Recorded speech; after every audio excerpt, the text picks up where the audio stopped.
Next, Mr. Chameleon and the Forbidden Marriage Murder Case.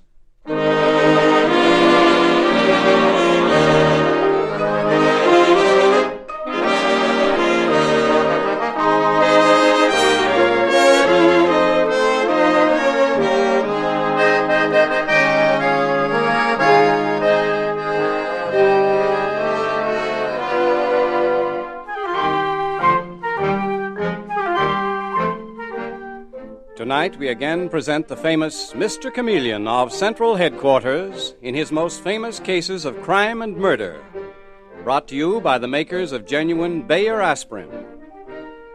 Mr. Chameleon, as you all know, is the famous and dreaded detective of Central Police Headquarters who frequently uses a disguise or impersonation to confuse the criminals he is tracking down.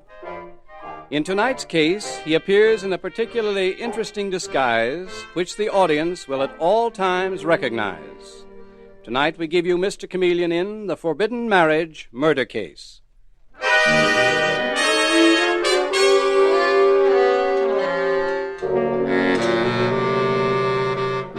Seldom does a boy or girl choose a mate who meets with the full approval of their elders. And this applies particularly to Peggy Lawson, famous young stage star whom we see in the living room of the home where she lives with her uncle and aunt, Marvin and Cynthia Lawson, announcing her intention to be married, little knowing that what she is saying will lead to murder, suspicion, and horror.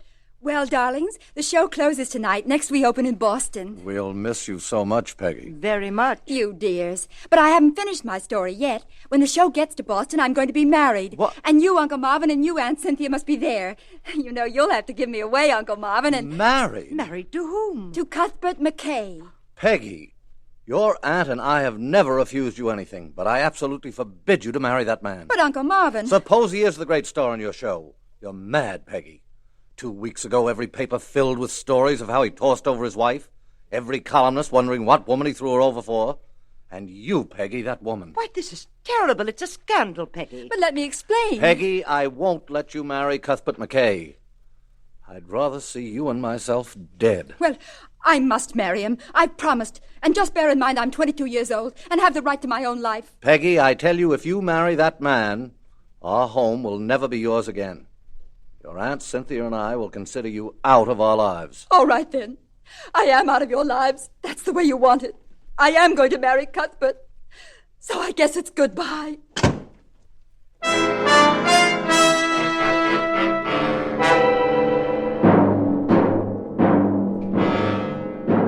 And several hours later, that evening, in the office of the Commissioner of Police at Central Headquarters, we hear... Chameleon, here's a nasty one for you. Peggy Lawson, the Broadway star, has been found murdered. Peggy Lawson? That altogether delightful girl? Why, I saw her only last night in her show. Where was she murdered? Well, her body was found in a vacant lot not far from her home, corner of Mason and North Street. The body is still there. Well, I'll pick up Detective Sergeant Dave Arnold and get out there at once. I hope you crack the case quickly, Chameleon. It's the sort that'll get a lot of publicity. Famous Broadway star and all that, you know. Let's hope, Commissioner. Bye. See you later.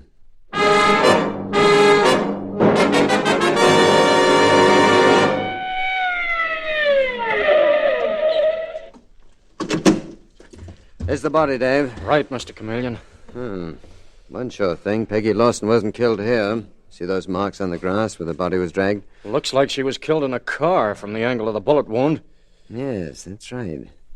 The angle indicates she was sitting next to her murderer. A horrible thing. What time is it, Dave? Exactly 11:35, Mr. Chameleon. Which means she was murdered almost immediately she left the theater. Dave, I'm going backstage at the Drury Theater. Some of the people in the show may still be around. Okay, Mr. Chameleon.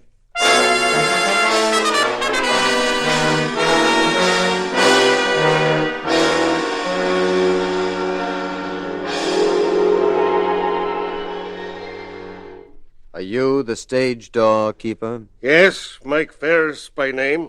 And who are you looking for? The murderer of Peggy Lawson.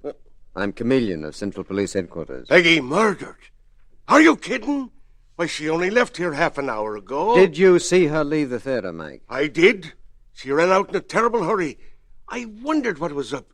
The poor kid looked like she was crying. Did anyone meet her outside? No, not exactly. She ran to a car that was parked halfway down the block and got in. What kind of a car? Well, now, it looked like her uncle's, Marvin Lawson's. 'Twas a new Ford, painted blue. Was anybody in the car, Mike? Sure, I think it was her aunt, Mrs. Lawson. She or the uncle often called for Peggy after the show. Now, Mike, watch this. Yes? Very important. Yeah. Can you say positively that it was Peggy's aunt, Mrs. Lawson, in that car? Well, no, I couldn't. Well, anyway, Peggy's aunt didn't kill her, and that goes for certain. Are any of the actors in the show still here, Mike? All except the leading man, Cuthbert McKay. Oh? You see, they're fixing to have a bit of a farewell supper for the closing of the show. And Mr. McKay is out covering the delicatessens to gather up some food. When did Cuthbert McKay leave the theater, Mike? Well, a few minutes after Peggy Lawson, Mr. Chameleon. Seems to be taking him a long time to get that food. Yeah, over half an hour. Say, you don't think he's been murdered too, do you? Mike, I'm going to ask you to work with me. Well, what do you want me to do? I want you to take me backstage where those actors are, rush in ahead of me, and shout out that Peggy Lawson has been murdered, and that I am Chameleon of Central Police Headquarters. Come on, Mr. Chameleon. I bet we'll have a swell opening in Boston. If we don't starve to death first. Hey, I wonder what's keeping Cuthbert McKay. Listen, all of you. Peggy Lawson's been murdered. What? And this is Mr. Chameleon of Central Police Headquarters. All of you, please be quiet. I have one question to ask that needs a fast answer. Was any one of you outside this theater after Peggy Lawson left tonight? Well, nobody here except Gertie Wells. Say, what's this about me? You are Gertie Wells? Yes, Mr. Chameleon, but what's all this? Come with me, Gertie. I want to talk to you alone. Gertie, tell me, why did you leave the theater and where did you go? Well, I ran over to my room a few blocks away and got my traveling bag. I am leaving town tonight for Boston. When's the show open there? Next week. Well, then why leave tonight, 5 days ahead? Because I've got friends in Boston that I'm going to visit. But look here, Mr. Chameleon. I don't know anything about Peggy's murder.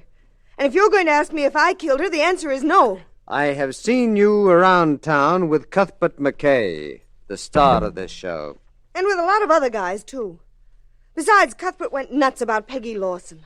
Dropped me like a hot potato, divorced his wife for her. Oh, there he comes now. Well, here it is. 6 cans of caviar. Where'd you get the caviar, Mr. McKay? Who are you? Chameleon of the police. Investigating the murder of Peggy Lawson. Peggy murdered? Peggy... Oh, no, that's impossible. Answer my question, Mr. Cuthbert McKay. Where did you get that caviar? At a delicatessen on 6th Avenue. From the time you were away from the theater while Peggy Lawson was being murdered, I'd say that you walked out to the Bronx for that caviar. I went into a dozen delicatessens finally before I found the special kind I liked. The brand is a very common one. There's Detective Sergeant Arnold. Dave? Yes, sir. You run out and get me a can of this brand caviar at a delicatessen and bring it back here, please. Give me the can, Mr. Chameleon. I'll be right back. I'll see. Look here, Chameleon, what are you trying to do? Find out why you were out of this theater at the time Peggy Lawson was killed. Why you were out so long. And to hear the rest of the story, Gertie here started to tell me about you and Peggy Lawson. So that's it, is it? Well, did Gertie tell you I chucked her for Peggy? What's that, Cuthbert? Yes, that's it. Exactly it, Gertie. And Mr. Chameleon, she made a terrible scene. I was afraid of her. Afraid of my life and Peggy's both. Peggy and I would have been married next week in Boston. You're a liar by the clock, Cuthbert. Peggy came into my dressing room tonight and told me she'd broken the engagement, that her uncle and aunt wouldn't let her marry you. And get this, Mr. Chameleon. I'm sure Peggy was afraid of Cuthbert. Well. Here's the caviar, Mr. Chameleon. I got it from the delicatessen at the next corner. Well again. Thank you, Dave. Now, McKay, what about it? Oh, that's the delicatessen I forgot to go into. Where were you when Peggy was murdered? Where did you kill her? Let's have the answer. I didn't kill her, I swear it. Remember who I am, Chameleon. Remember my great reputation as an actor. Remember... And I remember, too, McKay, that an actor is always an actor and always acting. I'd never kill anybody. And Peggy, heaven help me, Peggy, the girl I love... He's a liar, Mr. Chameleon. He'd kill anybody who cracked into his conceit. Detective Sergeant Arnold, you have these two tailed and under police surveillance every minute. Gotcha, Mr. Chameleon. McKay and Gertie, thank you both for providing a good motive, one for the other, for murdering Peggy Lawson. Come with me, Dave. McKay's whole story sounds phony to me, Mr. Chameleon. I'd not put anything past either of them, Dave. On the other hand, remember that Mike, the doorkeeper at the theater. He seemed fairly certain that the murdered girl left in her uncle's car with her aunt driving it. Hop in the squad car, Dave. I think we should see Peggy Lawson's aunt and uncle.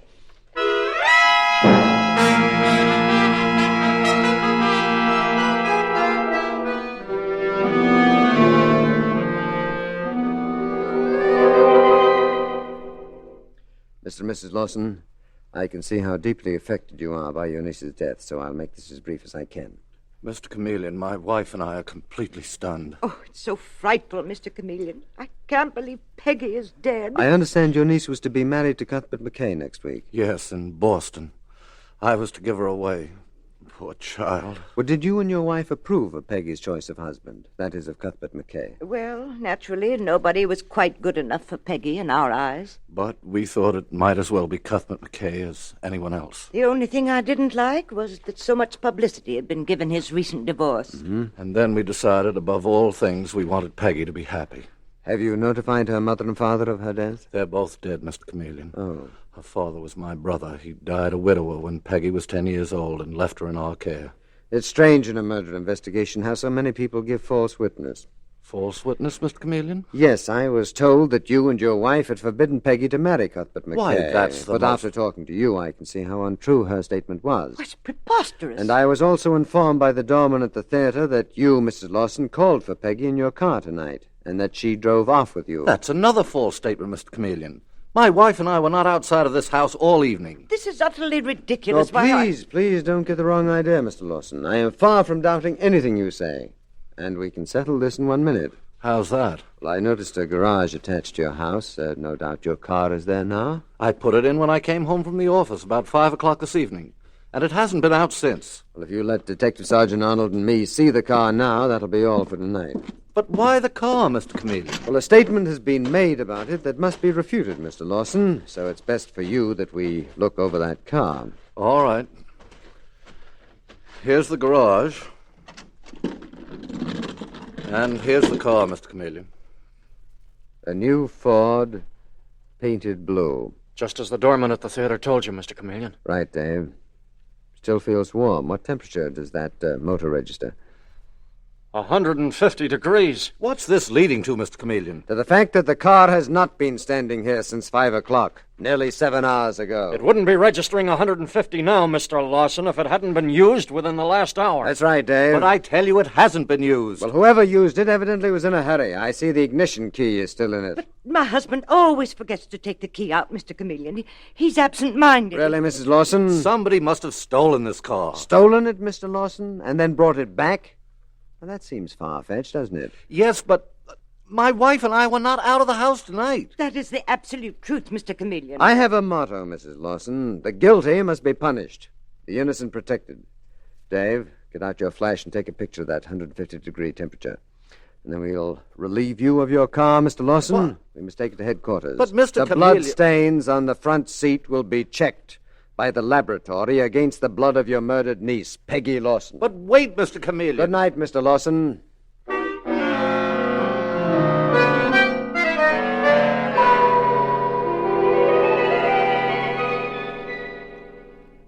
Mr. Chameleon, the laboratory just reported that those blood stains we found in the Lawson car match Peggy Lawson's. We'd better arrest her aunt and uncle right now. In the quiet here at police headquarters, Dave, the question comes to my mind, why should they have killed their niece? Why? Huh? People don't murder their nieces and face the chair to prevent them marrying someone they don't like. That is, unless... Dave, I've got a hunch. Remember Mrs. Lawson telling us that she objected to Peggy's marriage because of Cuthbert McKay's recent divorce? Well, sure, but... Cuthbert McKay's divorced wife is Alda McKay. She lives at the Shoreham Apartments. I'll go up there. You stay here at headquarters, Dave. Okay, but I don't get you.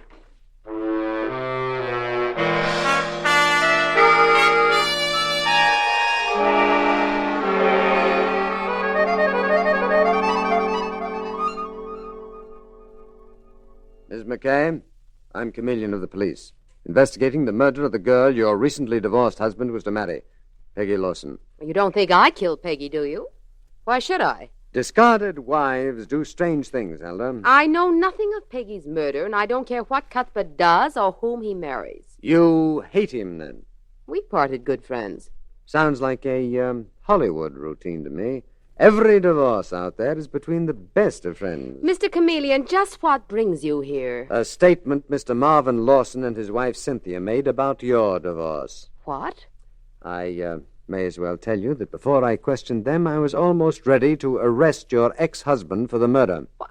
Cuthbert would no more murder anyone than I would. But what did Peggy's aunt and uncle say about me? I'm afraid that I can't tell you.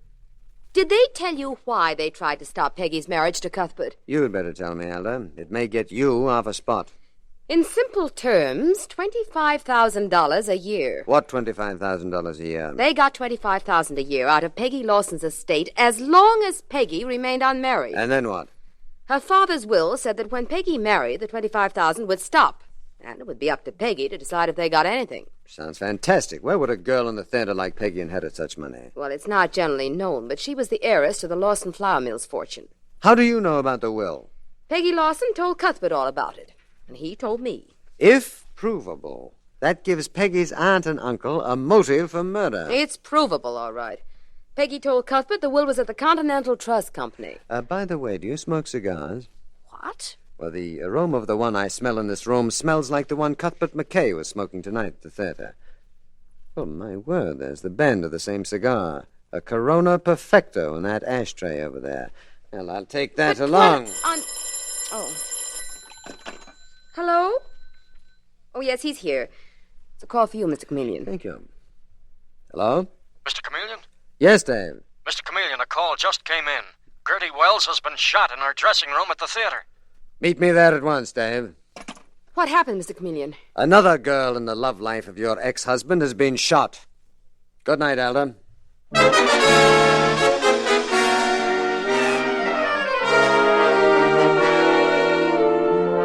Mr. Chameleon and the Forbidden Marriage murder case continues in just a moment. When you're suffering from an ordinary headache, neuritic, or neuralgic pain, you want two things. First, you want something that will give you fast relief. And second, you want something that will give you dependable relief. So listen. People everywhere know that because it's actually ready to go to work in 2 seconds, Bayer aspirin provides fast relief. And they know that because it's gentle to the system, it also provides dependable relief. The fact is that Bayer aspirin has been used by millions of normal people without ill effect, a record no other pain reliever can match. And that means that of all pain relievers, Bayer aspirin is one you can take with complete confidence. So when you have a headache, don't experiment with drugs that have not been proved by years of successful use. For the two most important kinds of relief, the fast relief you want and the dependable relief you need, do as millions do. Be sure with Bayer aspirin. When you buy, ask for it by its full name, Bayer aspirin, not just for aspirin alone. Get the 100-tablet bottle, and you get Bayer aspirin tablets for less than a penny apiece.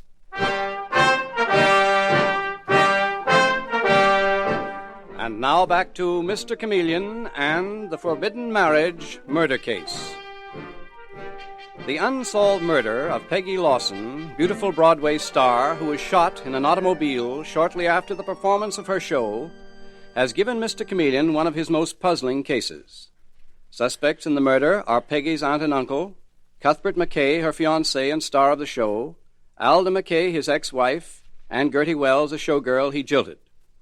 Now we find Mr. Chameleon at the theater, bending over the couch where Gertie Wells, who has just been shot, is saying, I don't know what happened, Mr. Chameleon.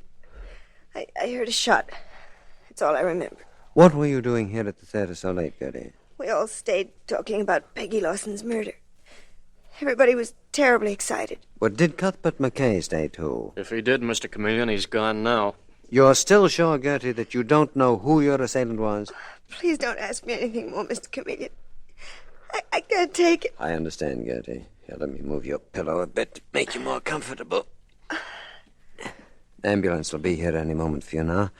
See you tomorrow in the hospital. Come on, Dave.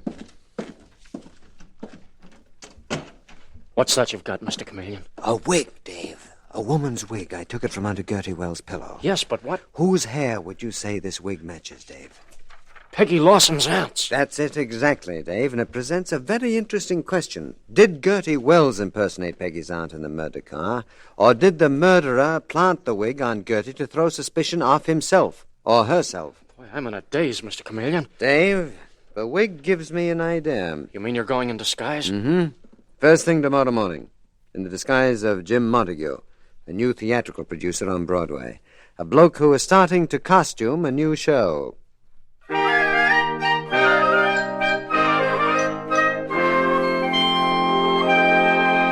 And so the next morning finds Mr. Chameleon in his disguise as a theatrical producer, Jim Montague, doing the rounds of the costumers in the theatrical district. And he is saying dejectedly as he reaches the last place, I'm Jimmy Montague, the producer. All I want to know is, did this wig come from here? Gee, Mr. Montague, is something wrong with it? Mr. Manella gets real mad when they don't give him the right size. Do you mean this wig was made here? Sure. Someone ordered this wig late yesterday. We made it up in a hurry for him. It's a common type. Well, do you remember who ordered it? Let me see. Oh, yeah, a woman came in. What did she look like? Mr. Montague, if you'd seen as many women go in and out of here as I do, you wouldn't ask. Gee, sometimes they go in with gray hair and come out with red.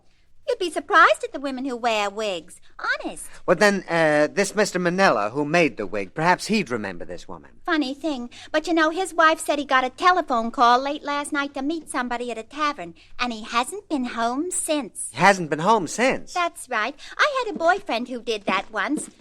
What's the matter, Mr. Montague? What's the matter? Nothing. Thanks very much. Goodbye.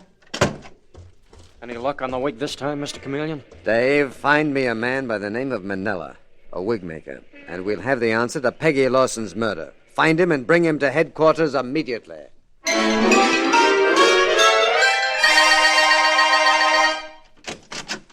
Mr. Chameleon. Dave. Well, where's that wig maker, Manella? Did you find him? I found him all right, Mr. Chameleon. Oh? Stretched out on a cold slab in the morgue. He was murdered early this morning. Murdered? Dave, that man was killed to keep him from identifying the person who ordered the wig and murdered Peggy Lawson. So where do we go from here? We are going to search the Lawson house, the apartments of Cuthbert McKay, Alda McKay, and the room of Gertie Wells. Everyone involved in this murder. Let's get going, Dave. We'll start with Cuthbert McKay.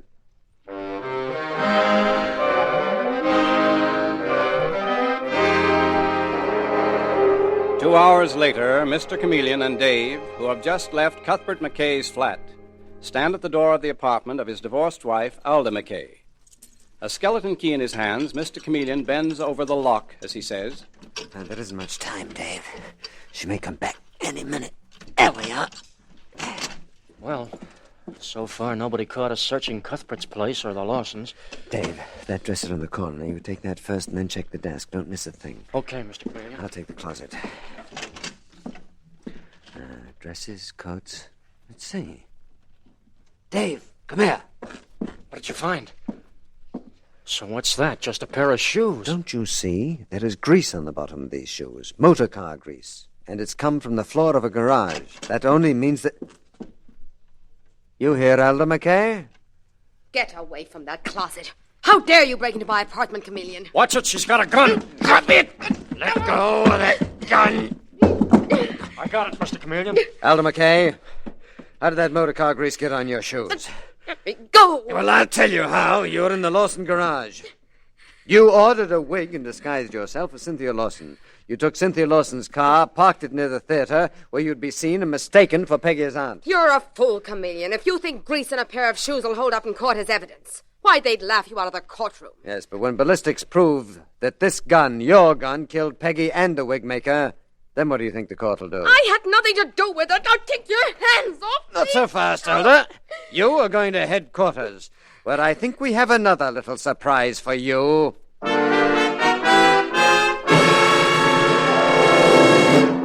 But what is the surprise Mr. Chameleon said he had in store for Alda McKay, whom he has just arrested on suspicion of murdering Peggy Lawson, the girl her divorced husband expected to marry? We now see Mr. Chameleon entering his office at Central Police Headquarters with Alda and Detective Sergeant Dave Arnold, and he is saying, Dave, take Alda in the next room. Leave the door open. I want her to hear everything that's said. I'll bring in Cuthbert McKay. Cuthbert? Take her into that room, Dave, please. Step in here, Alda. Right, Mr. McKay, come right in. I understood you wanted me to meet someone here, Mr. Chameleon. I don't see anyone. I changed my mind, McKay. I'll start instead by telling you who killed Peggy Lawson. It was your divorced wife, Alda. We have all the evidence. I was afraid of that. Alda's fully capable of going into a jealous rage and killing. She's insane, I'm sure. Why didn't you tell me this before, McKay? I couldn't forget she'd been my wife, Mr. Chameleon. You know, of course, that she disguised herself as Peggy's aunt, Cynthia Lawson, then got the Lawson car and met Peggy at the theater, drove her off and murdered her. Yes, and I was fool enough to tell her one day how Mr. Lawson always forgot to take the key from his car. It's all too terrible. Dave, bring Alda in here, please. Cuthbert, you dirty skunk. But don't think you can get away with it. Mr. Chameleon. You're about to tell me Cuthbert McKay was in this with you, aren't you, Alda? In it. He planned the whole thing. Don't listen to her, Chameleon. I told you she's insane. I'll not only listen, Cuthbert, but I'll believe her. Have a look at this will, leaving you $100,000. Peggy Lawson's will. Where did you get that will? When I searched your apartment today. He couldn't wait, Mr. Chameleon. And when Peggy refused to marry him, he told me he was glad. Told me I was the only woman in his life. And offered to remarry you if you would do away with Peggy Lawson before she had a chance to void that will. In other words, to kill her that very night. That's right. That's what he did. She's lying, Chameleon. Kill her. Stay quiet, McKay, or I'll bash your head in. And then, Alda, you and he would go away with the $100,000. Was that it? That was it, all right. Now I see he never had an intention of marrying me again. Instead, he threw me to the police for murder. Oh, what a fool I was. Who told you where to get this wig you used to impersonate Peggy's aunt? He did. And when the man I got it from connected me with Cuthbert, Cuthbert killed him. Then he tried to kill Gertie Wells and plant the wig on her. I know. And pulled both with the very gun that you used to kill Peggy. Well, that's all. Dave, charge them both with first-degree murder. Cuthbert McKay and Alda have played their last roles.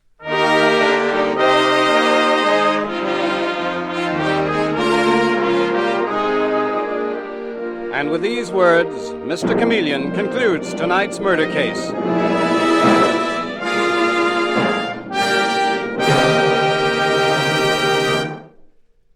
There's nothing as important as fast relief when you have an ordinary headache, neuritic, or neuralgic pain. And millions who want very fast relief use Bayer aspirin. For Bayer aspirin is ready to go to work almost instantly. Within 2 seconds after you take them, Bayer aspirin tablets start to disintegrate. And that's why relief comes so quickly. Remember this, and remember, too, that Bayer aspirin is one thing you can take with complete confidence. We say this because no other pain reliever can match Bayer aspirin's record of use by millions of normal people without ill effect. So for fast, reliable relief from headache or the pains of neuritis or neuralgia, use genuine Bayer aspirin. And when you buy, ask for it by its full name, Bayer aspirin, never by the name aspirin alone. Get the 100-tablet bottle, and you get Bayer aspirin tablets for less than a penny apiece.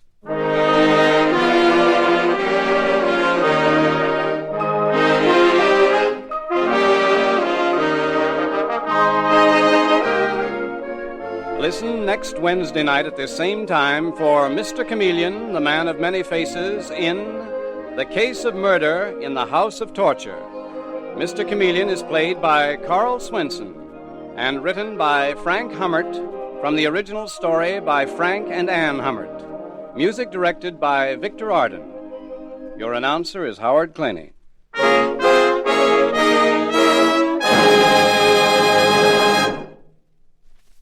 Friends, there's a new toothpaste in the market that you'll want to try. It's called Lion's Toothpaste.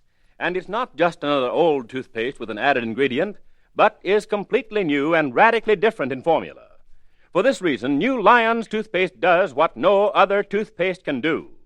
Yes, laboratory tests on scores of individual teeth prove that it actually gets teeth brighter, 2.5 to 5.5 times brighter than any of the 5 leading brands. Brighter by far than any other toothpaste. So for a brighter smile, try this toothpaste that cleans without soap, polishes without chalk. Lion's Toothpaste.